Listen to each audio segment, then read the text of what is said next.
Diane Kruger est née allemande, apprend la comédie à Paris et obtient la consécration à Hollywood, dans des films d'aventure pour lesquels sa plastique d'ancien mannequin fait merveille, comme dans Benjamin Gates et le livre des secrets, réalisé par John Turteltaub avec Nicolas Cage et Jon Voight. Deuxième volet des tribulations de l'archéologue aventurier. On en regarde la bande-annonce. Mesdames et messieurs, vous avez sous les yeux l'une des pages manquantes du journal de John Wilkes Booth. Votre arrière-arrière-grand-père a organisé l'assassinat du président Lincoln. C'est impossible. La page est frappée d'un symbole. L'aigle en serrant le manuscrit. Tu sais ce que ça signifie? Le livre des secrets présidentiels. Je t'en prie, c'est un mythe. Un nouveau combat de la famille Gates.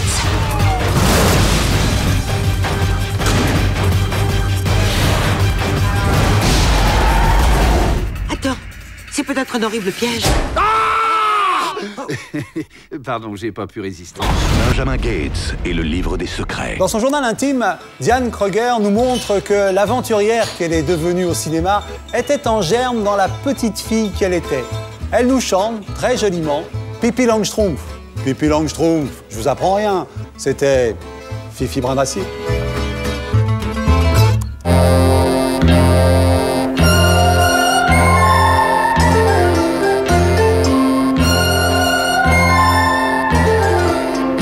Hey Pippi Langstrumpf, tralahi, tralala, hey Pippi Langstrumpf. Enfin bref. Voilà. Ah, en allemand, Pippi Langstrumpf. Fifi Brindacier. J'adorais ça. Also, guten Tag, ich bin Diane Kruger.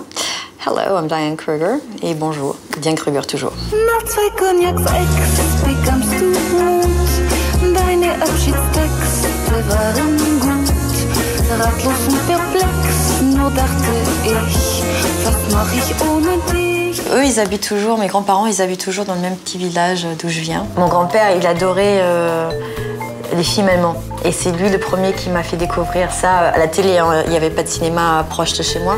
Heinz Rühmann, qui était un très très grand acteur allemand. Et vraiment, j'ai vu tous ces films au moins 100 fois. Et je me rappelle, il est mort il y a pas très longtemps, 5-6 ans. Et j'ai pleuré parce que c'était comme si quelque chose de mon enfance qui m'aidait à mon grand-père, c'était mort, quoi. Joyeux Noël, je le fais surtout pour mes grands-parents, en fait, et pour mon pays, parce que c'était pour une fois une histoire qui était moins noir et blanc qu'on peut avoir dans les films de guerre où on pointe quand même beaucoup sur l'Allemagne avec raison.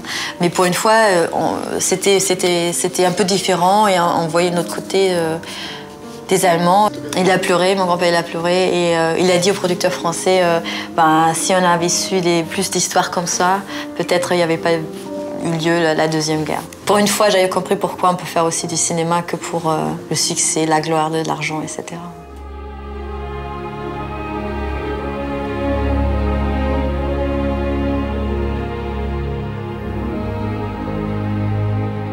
Je fais un rêve, mais c'est des cauchemars, hein. C'est pas un rêve comme ça, c'est des cauchemars, mais assez souvent.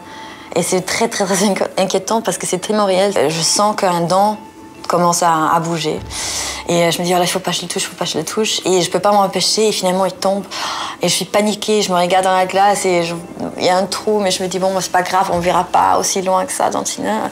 Et finalement, les autres dents commencent à bouger, et ils tombent, et c'est horrible, quoi. C'est vraiment des cauchemars. C'est pas quelque chose où je me dis, voilà, il faut absolument que je sois la plus belle, ou que je passe toujours pour quelqu'un de parfait. Au contraire, j'ai assez envie de montrer telle que je suis, donc pas parfaite, et forcément très vulnérable. Et le cinéma fait que vous avez plus d'accès à vos propres émotions, vous vous servez de vos émotions pour jouer. Donc forcément, dès que vous vous ouvrez à des autres, ça vous rend plus vulnérable. C'est plus facile d'être dans la vie, d'être plus dure et distante. J'ai choisi d'être vulnérable, donc ça veut dire des fois être blessée, des fois être déçue. Mais ça m'apporte plus dans la vie que d'être fermée. Quand j'aime une fois, j'aime pour toujours. Quand j'aime une fois, j'aime pour toujours. Guillaume était évidemment quelqu'un de très important dans ma vie. On a passé 7 ans ensemble. On s'est rencontrés, j'étais au cours Florent. C'est lui qui m'a donné ma première chance dans le cinéma français. Et surtout, c'était quelqu'un qui a toujours cru en moi. Déjà, c'était important. C'était vraiment quelqu'un je compte beaucoup sur lui. Mes amis m'ont toujours dit ça, que je garde en manière générale des très bonnes relations avec mes ex-copains. Ouais, je reste très liée à eux. Je les aime tous à leur manière et ils ont tous gardé une place dans mon cœur très important. Même les copains ou le copain qui m'a fait le plus de mal, qui m'a brisé le cœur en premier, si vous voulez, je garde toujours, maintenant, on arrive à être amis, quoi. Juste quelqu'un de bien, quelqu'un de bien, juste quelqu'un de bien, quelqu'un de bien. J'ai pas de remords, alors j'ai plein de regrets, mais j'ai pas de remords, donc c'est déjà ça. Ouais, si j'aurais su tout ce que je sais aujourd'hui, peut-être j'aurais pas fait certaines choses avant. Mais bon, c'est comme ça, hein. Faut se brûler avant quand c'est que c'est chaud, quoi. Peut-être j'aurais pas été mannequin, peut-être, je sais pas, j'aurais pu sauver certaines relations, peut-être, ou j'aurais jamais rentré dans certaines relations avec des gens, peut-être j'aurais pas été amie avec certaines personnes. Voilà, toujours en quête, je sais pas quoi, qui fait que ça me pourrit la vie pour, comme plein de gens, j'imagine. On arrive quelque part, on veut aller ailleurs, quoi. Donc ça, c'est un peu mon défaut.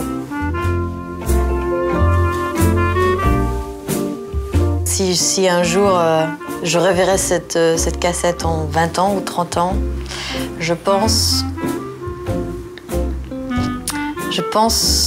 que je me forcerai de regarder dans la glace et de poser la question qui es-tu devenu? Qu'est-ce que tu as fait pour en arriver là? Et est-ce que tu peux toujours te regarder dans la glace? J'aimerais devenir quelqu'un de bien, ouais. J'aimerais qu'on se souvienne, pas les gens, mais des gens sur lesquels moi je compte, mes amis, ma famille. J'aimerais qu'ils se rappellent de moi ou qu'ils pensent de moi que je suis quelqu'un de bien, ouais, bien sûr.